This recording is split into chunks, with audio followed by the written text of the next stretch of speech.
find something that surprises you not only in story, but in creators and taste and just everything. Buckle down.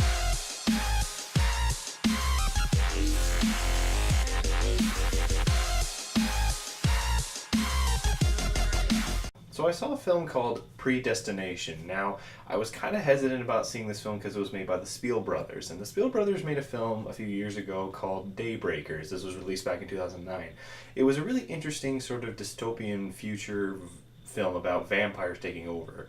And it was actually a pretty cool idea. But the film kind of had a few shortcomings. It was a really interesting idea, but the characters weren't as developed as you would like, and the film seemed to focus a lot more on gore. I mean, not saying that the gore wasn't bad, it was actually pretty freaking good, but the film kind of didn't have as much character as you would like. Then comes Predestination. Predestination is a film on the cover that is about a time-traveling police cop who is trying to prevent a guy called the Fizzle Bomber from setting off these bombs that kill thousands of people. That's what it's supposed to be about, but it actually goes in a totally different direction. This film is so interconnected, I literally cannot almost tell you anything about this movie without ruining it. I'm that serious. To try and describe one single plot point of this film, I would have to describe the entire part of it, and thereby ruining it. But I don't want to, because this film is fantastic. I was amazed at how in-depth the story was, how well created these characters were, how great the performances were, all this little intrigue, this world building. The idea that we can make a time machine in 1981 sounds really weird, but this film worked. It doesn't really give you the full story of how we created time travel and everything, but it doesn't matter because you're getting this dips of the world. Kind of like how in John Wick you figured out about the underworld only through kind of word of mouth. Same sort of thing in this film.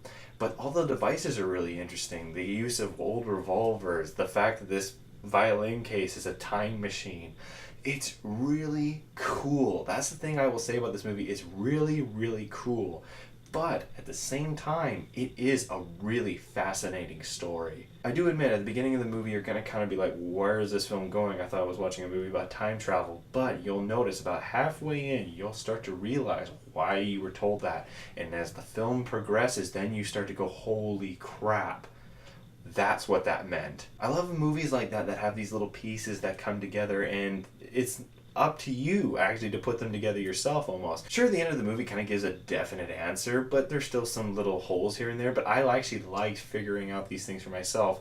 Admittedly, you will probably figure out what the twist is before it happens, but I have to admit I'm really impressed with everyone in this film. I'm impressed with Sarah Snook. She does a fantastic job. She's a really good actress. Ethan Hawke does a really decent job as well. And the Spielberg brothers, wow, you guys talk about coming back from a film that was okay, but then I thought their careers were done.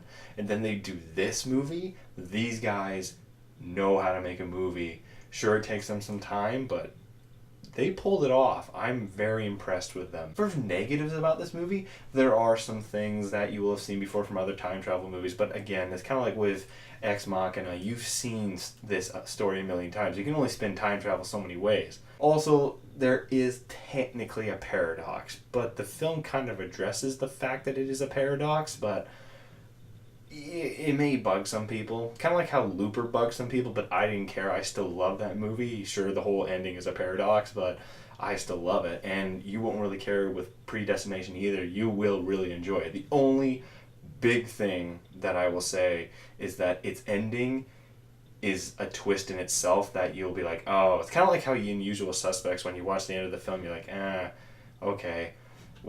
And the movie really doesn't hold that much value to you anymore. Usual Suspects is still an amazing movie, but really that twist is what made that movie.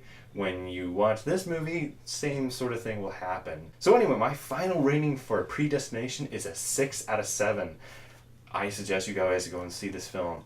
I admit I didn't see it in a theater because it's not playing anywhere. I actually just found it on the internet. It was on a YouTube link, so it's not that hard to find.